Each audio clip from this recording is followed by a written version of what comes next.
Hi, Paul Bedford here from Retention Guru, and in this very short clip, originally recorded at the AGAP conference in Portugal in 2014, I'll just give a brief example of mapping out a member journey. Now, obviously, things have evolved a lot since this original plan. But if you want somewhere to start, or you want an idea of where you start when you're doing your member journey mapping, this is quite a nice little simple way of doing things.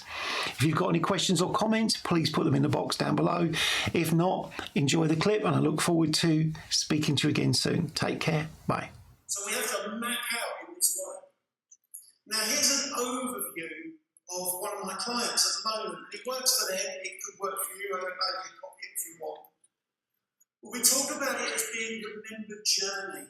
What's their journey with us from joining for the first 18 months? What is our process for the first 18 months? That doesn't mean we have to hold their hand all the way, but we do need to support them in different ways.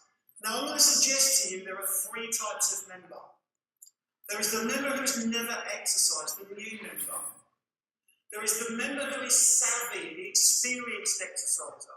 They've been a member of 2 or 3 other clubs, or a member of your club, and they don't need so much support.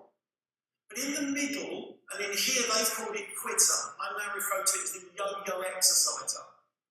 The yo-yo exerciser is somebody who started, exercised for a few months, never really got their results, quit and left, and then they joined someone else and did the same, and then they joined someone else. A bit like yo-yo dieting.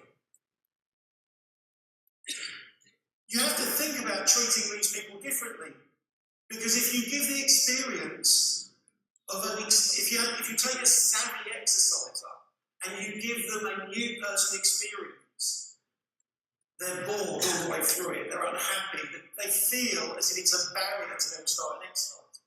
If you give a new exerciser, like my mum, I wish it was my mother as an example, a savvy person's induction, you teach her TRX on her first session, stability board on her first session, and some plyometrics, you'll probably kill her.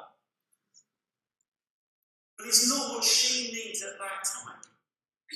So it's about finding out what type of members you have. And there are lots of different ways you can segment your members. And in this example, those new members, once they get a joint text saying welcome. And it's a different text communication or SMS for each customer. Then, particularly for the new customers, we refer to this as the introductory phase. It's the habit forming, skill acquisition, and the achievement of their first goal. We talk about that for the first 6 months. The second phase is the developmental phase, where we're developing their skills over time. We're showing them perhaps new equipment, expanding their use of the club, and we're working towards a second goal. And then the third phase, the independence phase, we're trying to get them to a point where they don't need us so much and don't need so much support to be able to exercise. They become independent. But because we gave them the first 2 phases, they come back to us because they're comfortable coming back to us for asking for information, help and support. Particularly if there's new products, new classes. So we have to think about this. And the reason I talk about this in an 18-month period is most people can only think about their own behaviours for about 18 months. If you talk about it as a 2, 3, 4 year plan, it's too much. But I'm going to show you in just a little while, we don't even think beyond the first month for most customers.